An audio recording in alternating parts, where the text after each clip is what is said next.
পৃথিবীর বুকে এই যে আমাদের সন্তান আমরা জন্ম দিয়েছি, অনেকেই পিতা হয়েছে।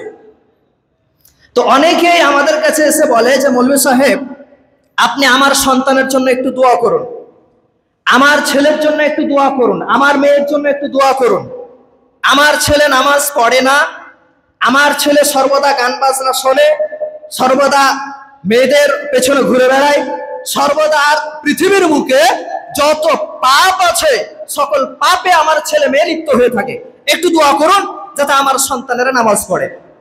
আপনাদের কাছে একটি প্রশ্ন রাখবো, যে ওই যে আপনার সন্তানকে যখন আপনি জন্ম দিয়েছিলেন, ওই সন্তান কি আপনার জন্ম দেওয়ার সময়তে ওই সন্তান কি আপনার মাতাল হয়ে জন্ম নিয়েছিল? ওই সন্তানকে যখন আপনি, ওই মেয়েটাকে যখন আপনি জন্ম দিয়েছিলেন, ওই মেয়েটা কি আপনার খারাপ হয়ে জন্ম নিয়েছিল?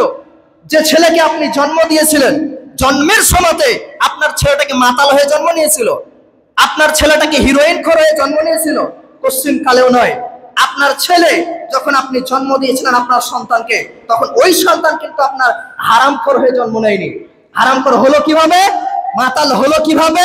ওই হিরোইন খোর হলো কিভাবে? আপনার মেয়ে পর্দাহীনতা হলো কিভাবে? আপনার মেয়ে বেহায়াপনা হয়ে, বেলেল্লাপনা হয়ে পরপুরুষের সঙ্গে মেলামেশা করে, হাজারটা গার্লফ্রেন্ড নিয়ে, হাজারটা বয়ফ্রেন্ড নিয়ে ঘোরাফেরা করে। কেন? এর জন্য দায়ী কে? এর জন্য আপনি পিতামাতা হিসেবে এক নম্বরে আপনিই হচ্ছেন দায়ী। আপনার সন্তান যখন আপনি জন্ম দিলেন, যখন তার একদিন বয়স, যখন আপনি যেদিন তাকে ভূমিষ্ঠ করলেন, তখন সেই আপনার মেয়েটি কিন্তু ওই হাজারটা পুরুষকে বয়ফ্রেন্ড বানিয়েছে, সারা দুনিয়াতে ঘুরে বেড়ায়নি। আপনার ছেলেটাকে যখন আপনি জন্ম দিয়েছেন, আপনার ছেলেটা তখন হাজারটা মেয়ের পেছনে ঘুরে বেড়ায়নি, তখন সে সাহস পায়নি। আপনার ছেলে যত দিন যায়, যত বড় হয়, যত দিনের পর দিন যায়, তখন সে আপনার ছেলেকে যখন আপনি ভালো কাজের আদেশ করেন না, যখন বলেন না বেটা তুমি নামাজ পড়ো, বেটা এই খবরদার তুমি নেশাদার দ্রব্য পান করো না, আপনি পিতা হিসেবে যখন আপনার সন্তানকে এই কথাগুলো না বলেন, তখন আপনার ছেলে দিনের পর দিন, আজকে আপনার ছেলে ওই দোকানে গিয়ে ওই কি বলছে ওগুলো মধু সুপারি পান করবে। ওই মধু সুপারি পান করে যখন আপনার বাড়িতে আপনার ছেলে আসলো, তখন আপনি আপনার ছেলেকে নিষেধ করলেন না কেন? কেন আপনি আপনার ছেলেকে নিষেধ করলেন না? যখন মধু সুপারি পান করলো, আপনার ছেলে মধু সুপারি পান করার পরে পরের দিনই দোকানে গিয়ে গুটকা কিনে খাবে, তারপরের দিনই 5,000 খাবে, তারপরের দিনই আপনার ছেলে বিড়ি ধরাবে। দেখছি লোহাপুরেই আপনার 7 বছর দুধের দাঁত ভাঙেনি, বিড়ি ধরাচ্ছে। ছোটাগড় দিয়ে আমি বাড়ি যাচ্ছি একদিন, তো ওই ছোটাগড়ে দেখছি যে মোটামুটি ছেলেটার বয়স আপনার 8 থেকে 10 বছর হবে।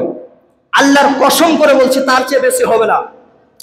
তো ওই ছেলেটা দেখছি এই তো 5-6 দিন আগে দেখছি ও বিড়ি ধরায়ে বিড়ি পান করছে। আমি যেমনই গেছি তখন আমাকে দেখে ও বিড়িটা লুকাচ্ছে।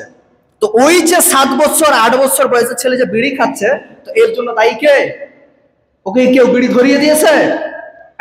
আপনি পিতা হিসেবে আপনার ছেলেকে দিনের পর দিন সকাল থেকে নিয়ে সন্ধ্যা পর্যন্ত একদম ওই সিআইডির মতো করে আপনার ছেলে কোথায় যাচ্ছে, কি করছে, কার সঙ্গে মেলামেশা করছে, তার বন্ধু কটা আছে, তার মেয়ে বন্ধু কটা আছে, পুঙ্খানুপুঙ্খানুরূপে আপনাকে তাল্লাশি নিতে হবে সিআইডির মতো করে, তবে আপনি প্রকৃত পিতা হতে পারবেন। অতএব আমাদেরকে ভালো পিতা হতে গেলে, ভালো মাতা হতে গেলে, সন্তানকে মানুষের মতো মানুষ তৈরি করতে গেলে কয়েকটি দায়িত্ব আমাদেরকে পালন করতে হবে।